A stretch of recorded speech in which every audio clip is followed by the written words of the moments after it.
Hello, Dilhut. Bonjour, guten tag, and hola. Evelyn O'Rourke here, and you are very welcome into the Study Hub today, because this is the cosy corner of the podcast world just for you, the Leaving Cert student.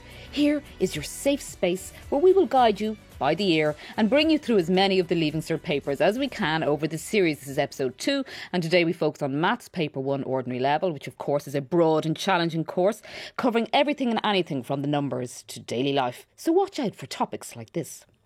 Flow Gas Energy is reducing its residential gas and electricity prices. The company is cutting its variable rate for natural gas by 25% and its electricity variable rate by 15%. Standing charges for gas are to fall by 10%, but the electricity standing charge is to remain the same. Cannot cut them enough. That's enough of my own private rant there from the RT News, and we will explain that clip in a minute. We will also be covering biology, and really there's only one main voice, one big voice we all associate with topics here, and the natural world in particular. Leaves are the factories in which plants make their food. They're powered by the sunshine, and they use the simplest of raw materials: air, water, and a few minerals. The process is the unique talent of plants. And the third subject today is Français, the subject where you can tuck up on the couch and watch a range of programmes and still call it study. Art.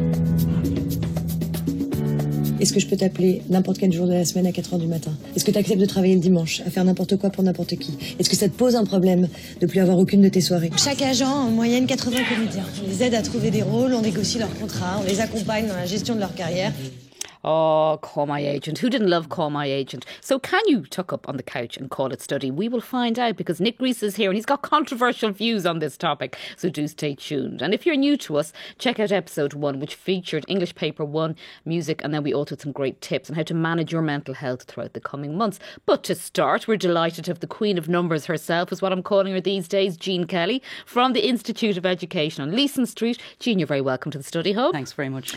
And you're going to take us through ordinary level Maths Paper 1. We know this is a really, really, really popular choice. So many students doing it. But just again, no big changes to this paper at all for students. Nothing, no kind of landmines. No, it's the same since the last maybe couple of years since COVID. They did have a bit of extra choice, but now they still have choice, but it's a bit limited now. There's 2 sections to the paper, Section A, Section B. In Section A, I call it the short questions. So it's 6 30-mark questions and you have to do 5.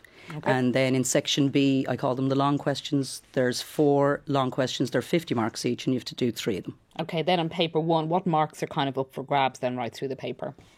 Well, I mean, if it was me, I'd probably be spending a lot of time doing algebra. Okay. Like big time on equations, because it's helping you in every part of the paper. There's a lot of financial maths in recent years being thrown on the paper, and a lot of calculus. So that's a trend, right? When you look back, you can see that that's becoming more of a theme. Big time. Okay. Yeah. We call that a ding-ding moment when you come out with a little pearl like that, ding-ding-ding, take note. So talk us through then the timing, because people can be swamped by this paper a little bit, can't they? Yeah, What's your I rule look of at the thumb? marks, and whatever the marks are for the question. So say it's a short question and it's Section A and you have to do 5 out of 6. Each short question is 30 marks and you spend half the marks in time doing each question. So spend 15 minutes on each question. Now you can do the question in about 10 minutes. Okay. And then give yourself, time to kind of read over it, and maybe there's a couple of things you left out, go back over it. Maybe look up the log tables, try and find a few formulae. Ding, ding. Jean loves a log table. I do indeed. The students should as well, because if you look at the formula, you can kind of guess then, well, not even guess, but you can see from the formula what you need to put into it. Mm-hmm. So you can start thinking that way. It puts you into the right frame of mind, I think. But half the marks in time. Okay. And so let's say although in fairness, having said that, if you wanted to do all the questions and you were a good enough student to do it, challenge yourself. You could get it done still if you, instead of doing 15 minutes for each short question and 25 minutes for each long question, if you aim to get each short question done in 10 minutes each and then each long question done in 20, you'll do the whole paper. No problem. But that's for maybe the higher attaining students. People like myself just we love this steady as you go approach. Like we talk about the question formats, because that practical side to it, that's really come to the fore in the written in this paper. You think last year, if I remember correctly, you think the examiners are enjoying writing these questions now? I think in the last couple of years, whoever the new examiner is, I think it's fantastic. Not only are they kind of explaining, say, difficult vocabulary and words, they're explaining things by putting them into brackets exactly what they're looking for. Okay. So, like, there was a lot of complaints about the paper being very wordy with heavy vocabulary in it. Yes. But I think it's very straightforward now. Okay. Hit me up an example. You know, you were talking about earlier about calculus, algebra, all this. What would that look like on a paper? Well, you see, the thing is, what they try and do now is they're trying to mix topics together in one question. Yes. So you could be going through, let's say, an algebra question. All of a sudden you're hit with functions. Then you might be asked to graph something and then maybe ask for, let's say, a minimum turning point or a maximum turning point in calculus. So they're putting 3 or 4 topics together, and then all of a sudden they might ask you to get the area under a curve, and that's putting in area and volume, which you wouldn't expect until paper 2. So do you go through the question and underline and go, that's a algebra question, that's a, is that what you do? Like, do you break it down into the topics to help yourself? I underline the keywords completely, because I was never good at English myself, so I underline every keyword. So if a question says find the slope, right, I'm underlining slope. Okay. If the question says find the equation, I'm underlining equation. So you're breaking down the question? Absolutely. Big time. And take your time doing that, because you do have time, especially paper 1. Paper 1 isn't that long. Mm-hmm. There's quite difficult concepts like calculus. It's hard. But and students are finding financial maths hard these days. For some reason. Yeah. I suppose we don't. None of it's adding up. Well, the very first question last year on paper 1 was about mortgages. My goodness. Yeah. That's why I'm thinking maybe this year they might throw up something about the oil, gas. Okay, so we had a clip at the top there about the news about the utility bill coming down, right? Something like that might come up. And you're thinking that's something that could be. So give us an example of how that might be worked into a question. Well, in recent years, and they do ask them, I know this sounds bad, but they do ask them kind of the same every year. Great. Ding, ding, ding. So, like in recent years, and even going back, like I'm doing old questions with my students as well, right back into the 90s, because I try and get as many questions as I can. Do they have maths back in the 90s? There's a maths archive and you can go right back into the 20s if you want. This was an abacus? Yeah. But there are trends there even going back that far. Big time. My goodness. So like, let's say there was a question on a utility bill and they wanted to find out the cost of electricity or whatever. Mm-hmm. So let's say John, he checks his meter, and some of my students didn't even know where a meter was, right? Is there an app for that? It's a good skill to learn where they are, yeah. Yes, it is. I got a gas bill last year for 980 quid and this year it was 24. All of a sudden it was red and last year it was estimated. So it's a good idea to kind of look at the meters and get that skill under your belt.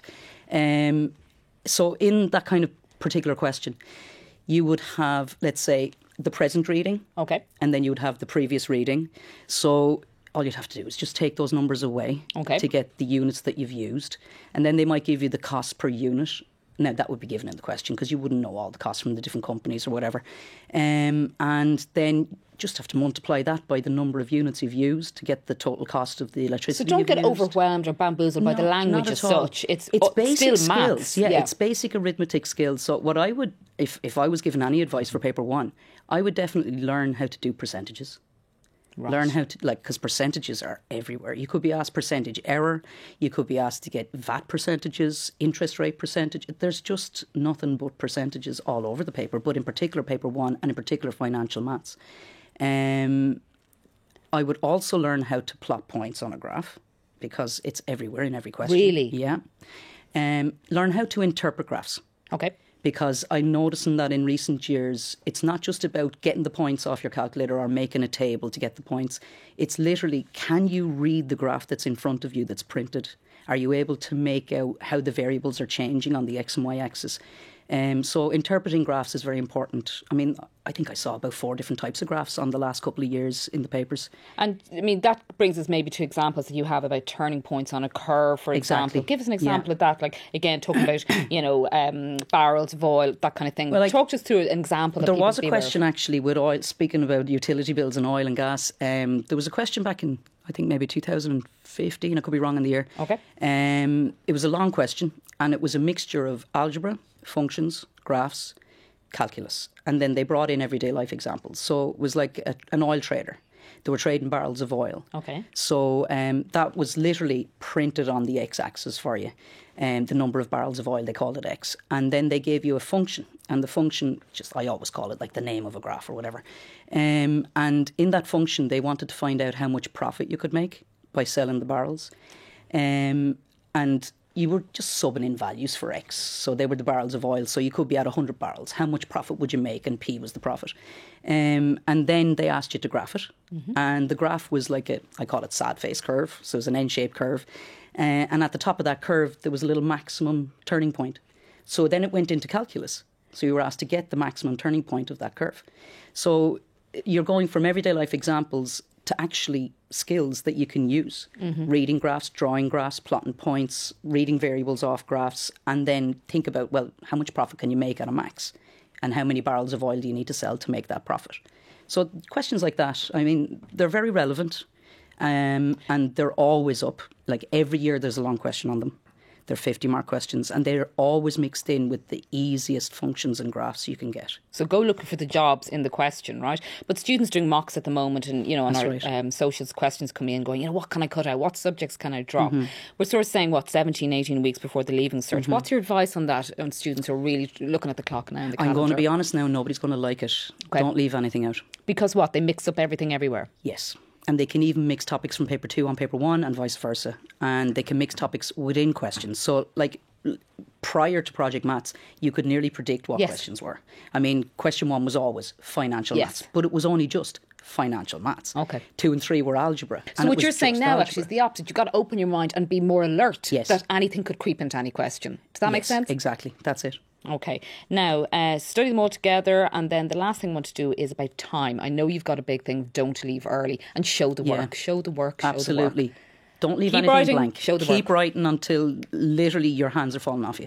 Stay there until the bitter end. Do not leave early. Wrong answers are not exactly. the be-all is the other thing we always remember. The whole point is, if you're wanting to get maximum marks, it's not about getting the right answer. It's about how you get there. So it's not about what you cover in class, about what you uncover and what you understand. It's not about the product, it's about the process. Literally. There's no point in worrying about getting things wrong. But, I mean, like, there could be a question that's 10 marks, and even if you get the wrong answer, you might come out with 7 or 8. It's about how you get there in the question. A lesson there for life, really. Yeah. Don't leave anything blank. Listen, keep your questions coming in for Jean, because she will be back to us another time. But Jean, for now, thank you so much. Thank you.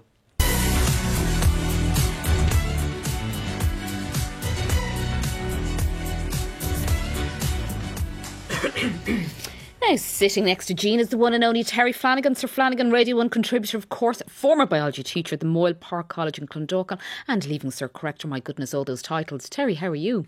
It's great to be back, Evelyn. Well, we're delighted to have you back. We're going to start with a very rapid-fire quick question. Okay. Just the idea is this, right? As students are listening to this, right, we're going to have a little test yourself moment where they're not going to know the answer. They've got to see if they know this themselves. So we're going to give them a sample of a short question that would be in question 1. And they can be thinking about this while you and I are having our chat. So hit me up with something that was on a real paper in question 1. Well, why not just go back to last year? Great. If you take question 1 for the last number of years, almost every single year has been on the topic of food, feeding, digestion, something like that. And it comes up like that every single year. And it's an easy question. It's always an easy question to start off with, and students do really, really well in it. And it's very simple. In section A, and certainly question 1, there are 6 parts, and you answer 5 parts, and generally they're worth 4 marks each. So it's fairly easy to figure it out. Okay, so have you got a topic for us for any of those questions? Well, they're food, feeding, digestion. So something like last year, question 1.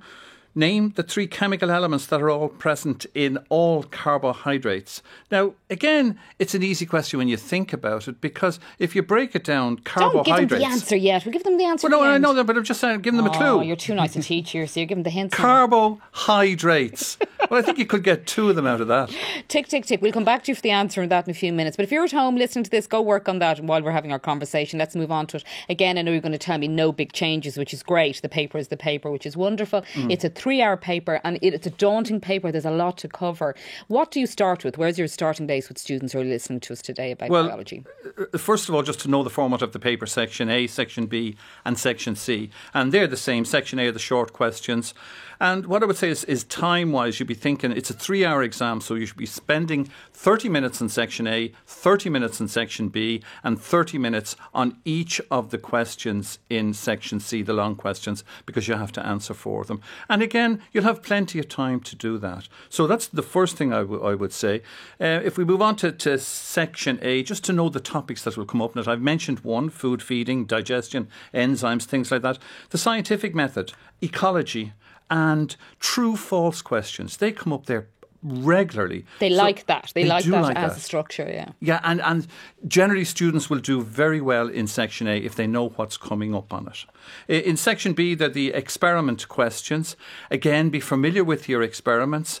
You answer 2 out of 3 in that. And again, concentrate on what you actually did on the day during the experiment. So, that's what the examiner wants to know. Did you do the experiment or did you just read it from a book? So can we talk about the diagrams? If I'm not good at drawing, right? Diagrams are really, really important, Evelyn. Yeah. And it's a great place to get marks.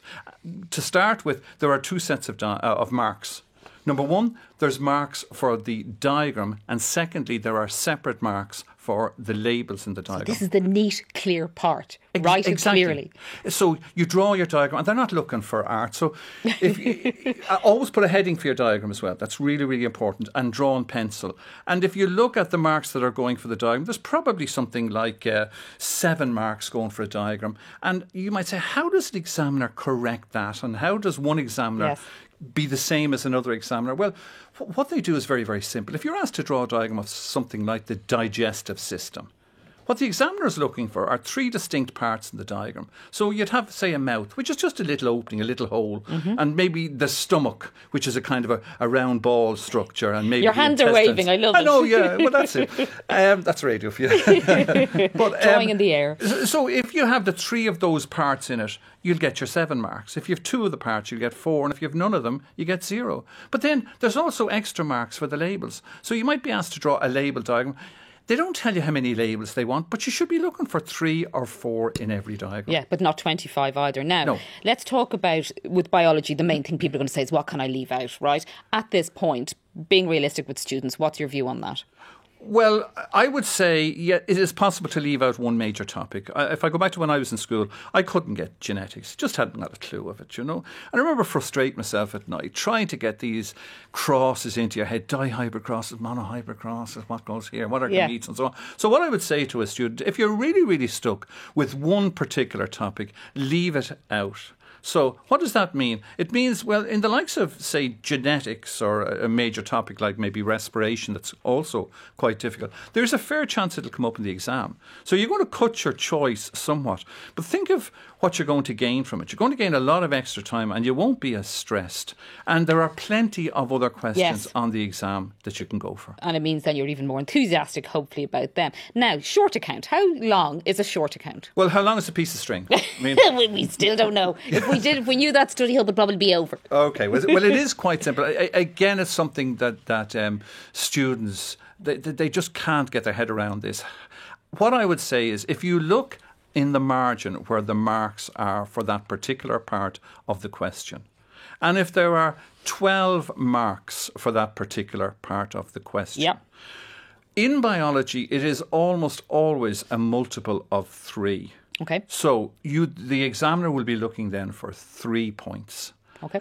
What I would say is, the examiner will be looking for 4 points because it's 4 3s would be 12. I would try and give 5 points. So if you're asked to write a short account on whatever, digestion, and you see there are 12 marks for it, that means we're looking for 4 points, so give 5. So use, like Jean was saying as well, use the marking system to inform the amount of information you're giving. Now, experiment topics to be prepared for, good suggestions, things have you already talked about, food, enzyme experiments, ecology, that's popular. Ecology is very popular, and ecology could come up, believe it or not, and has in various years come up in section A, B and C. So bleeds right through the paper. Oh, absolutely. Ecology is probably the most important topic.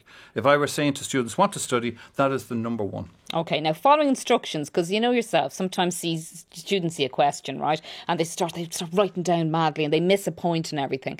If there's that moment where you go, oh God, maybe I mishandled a question, and you're in the middle of something, have they lost all the marks of that? Do you get attempt marks? Is it like what Jean says with maths, keep showing the journey?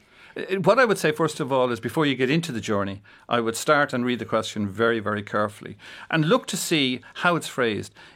Is there a word underlined in the question? Is there a word in bold in the question? Well, if there is, that's exactly what the examiner is looking for.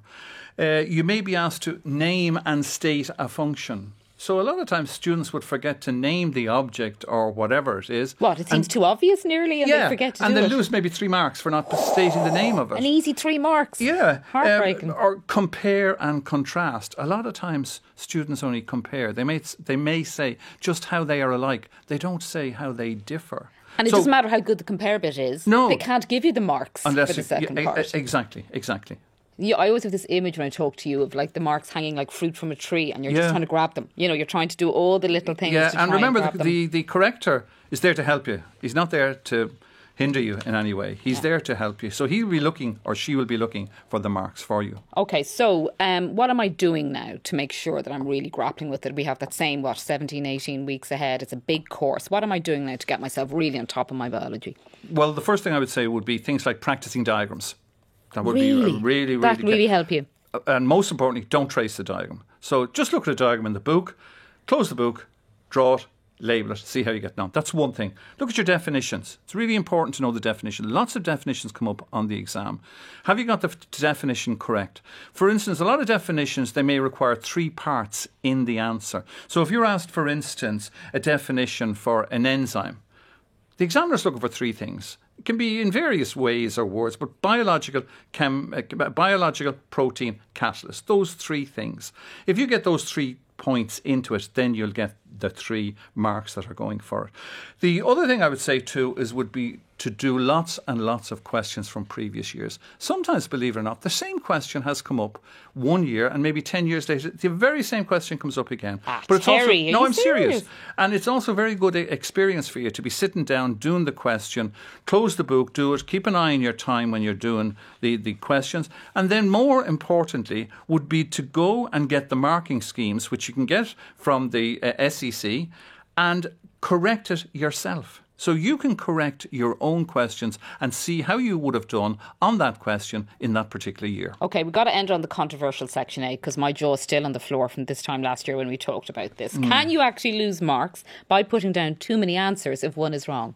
Not quite. You're not quite right. Not if one is wrong. OK. It's very simple. If you're asked in section A to name 3... OK, take that. If you're asked to name 2 enzymes. Right, that's the question. Okay. 2 enzymes. So you put down amylase and you put down protease and you think, oh, that's great. Now, what I'll do is I'll put down an extra one to be sure. Right. And you put down something like testosterone. Okay. Right? Which is a hormone. Right. So what happens is you get your mark for your first 2. Right. But the testosterone will take one of those marks away. Aww. So look, it's not as if the examiner is there to be bad to you. What he's there is he's asking with you for regret. Yeah, he's asking you for 2. He's asking you for 2. Just give him 2. Don't give any more than 2 in section A. You know the idea, like people, I've seen it. Something like that, and they put down 20 answers. Because they've learnt it off. They want to show off, you know. Yeah, but they may learn the wrong thing off. If there's 3 answers down, all 3 of them are correct, then you're fine. You've no problems. Come here, go back to that test that we gave the students at the start of our conversation. Okay. Go on, carbohydrate land. Okay, it's what's my answer? Name the 3 chemical elements that are present in all carbohydrates. Yep. Well, quite simply, carbohydrate, carbon. Yes. And hydrogen. Hint, yeah. And the last one is oxygen. So you should quite easily have gotten 2 of the 3. Okay. Thank you so much, Sir Terry, as ever. We really appreciate that today.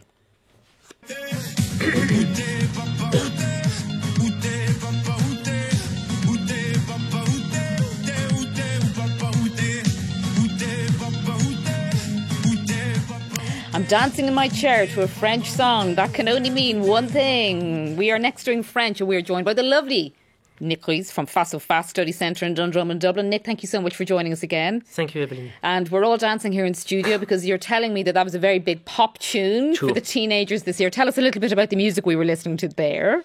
It's very popular in France. You have this type of song in the nightclubs and things like this during the summer, on the beach and things like this. Very good, yeah. Excellent. And gets you fired up, Get us fired up. Now, we were establishing with the other teachers, no big changes here from last year's paper. People should be able to carry on. 400 marks kind of in total here. Break that down for us, Nick. What are the elements? Because we know there's a few different elements to the French. Yes, exactly. So, the way it's going to work is that now during the first week of Easter, they're going to have this oral.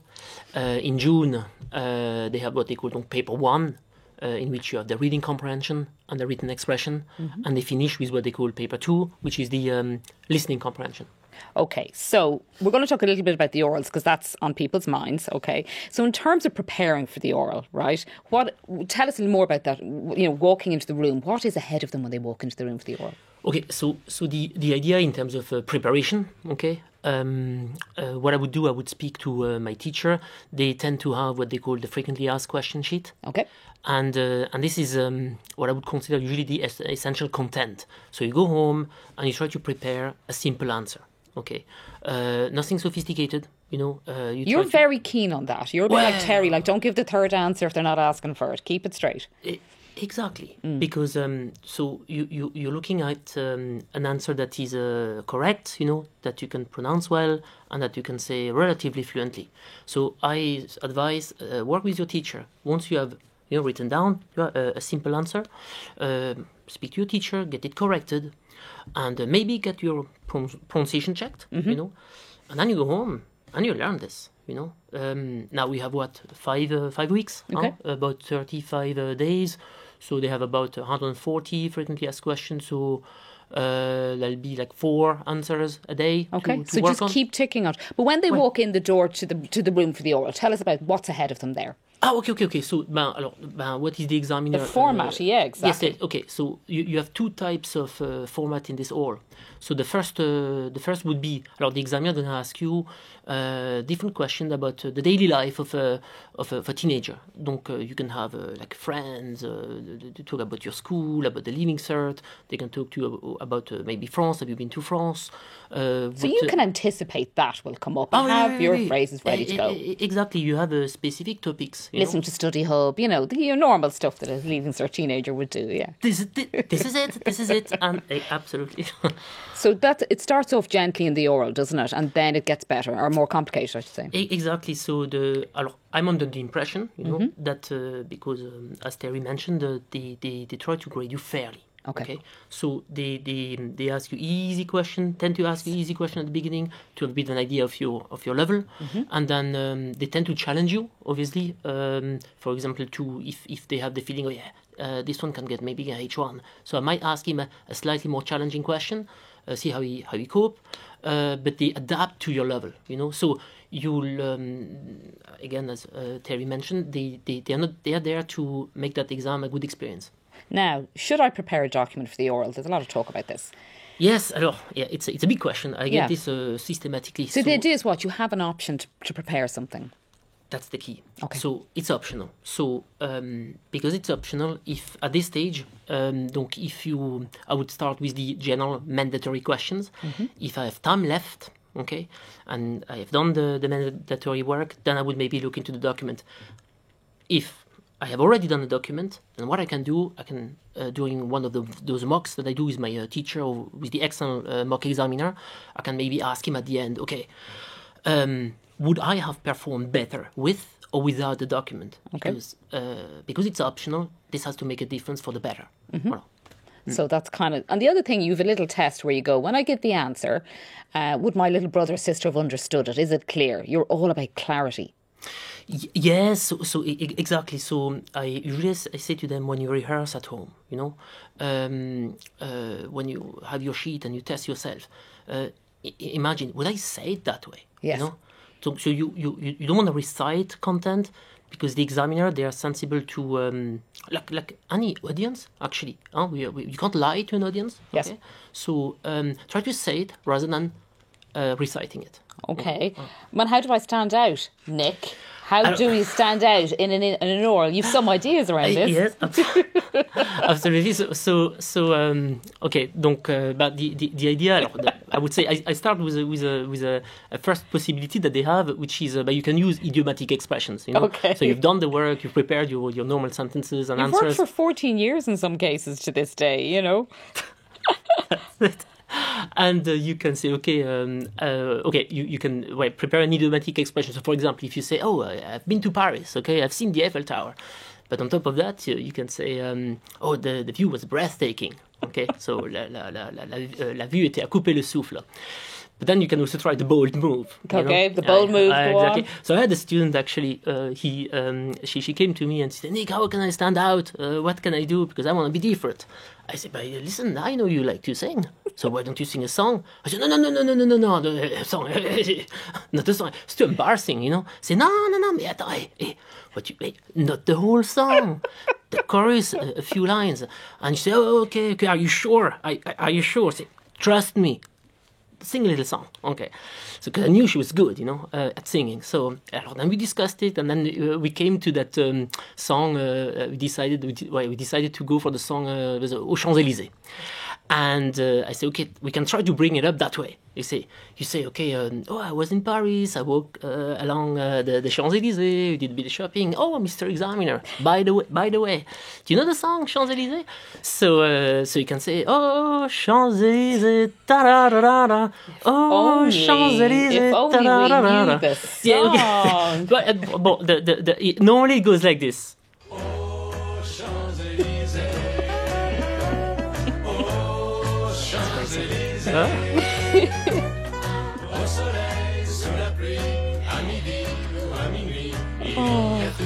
Brilliant. Excellent. I'm not as good, but listen, the thing that I think is really interesting about your advice is, people dread the idea, and this is true of biology and maths as well, that somebody's going to ask them a question they don't understand.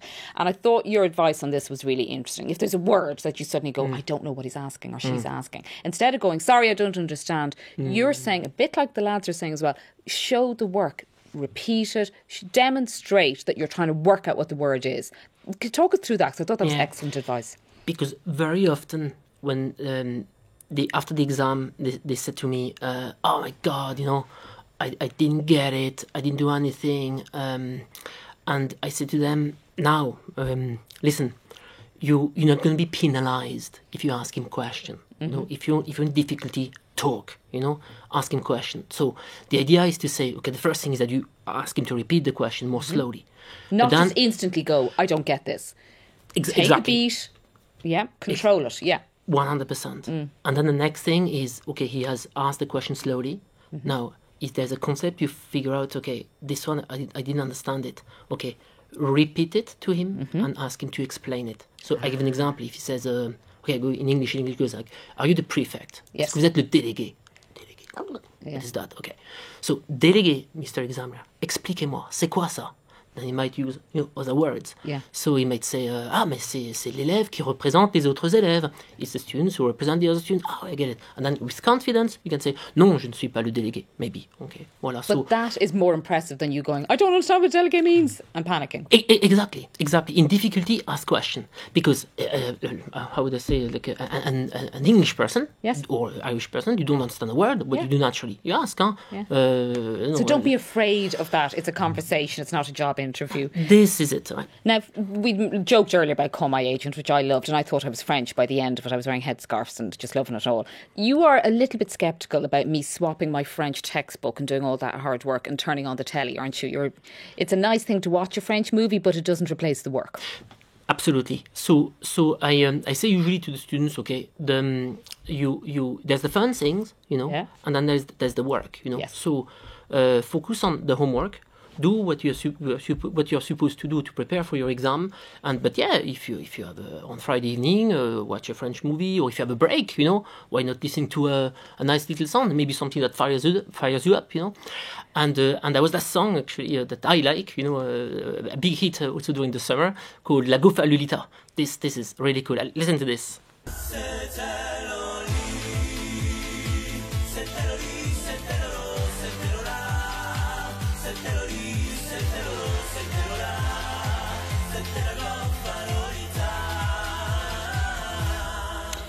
No pressure on Terry and Jean, but finally then, stress, people get panicky. You're saying the household can help here. Everybody around the student has to just keep reinforcing positivity. You've got this, son or daughter, or, just support.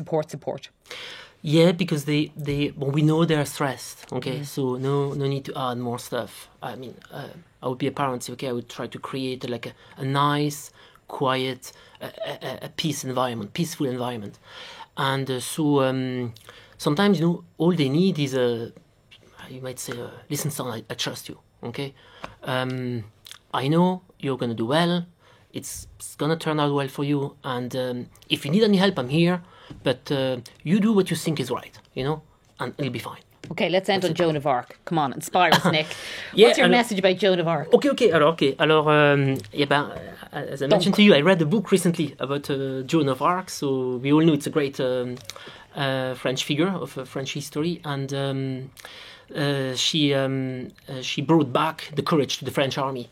And one of the quotes that she's known for was at a time when they were all worried, the soldiers, the lords, the generals. They said to her, like, look at the English. They're well armed and well trained. It's madness. You're not going to attack today. Are you crazy? And she said, we're going to attack today. You move forward bravely. Have no fear. Because now I am with you. And in the diary of one of those lords, it was said, our fears, worries, doubts crushed against our faith. And that kid was only 17 years of age. So the age of those Leaving Cert students. And she led the whole French army just with her faith and brought back the courage to them. And a couple of days later, they delivered the town of Orléans from the English siege. And sometimes thinking this is a great message for those kids, because sometimes they just need a little bit of encouragement, Yes. And so that's my message to my Irish students, my Irish knights, Go in and crush that paper. Exactly. Give it your all. Now, it didn't end so well for Joan, but we'll move on to that. We'll leave that there. Go in and crush that exam. Nick, what can I say? But merci beaucoup. That was absolutely fantastic. And thank you so much to Jean Kelly and to Terry. That is our lot for this week. Feel free, please, to check out our socials, add your comments and questions. We know everybody in the Leaving Cert world, so we can track down answers for you, I promise. Back next week with episode 3, Maths Higher 1, Business and Food Nutrition. Louise Reynolds joining us with some great advice about how you can keep the fuel going in your fridge to keep you going. But for now, slán agus goodbye.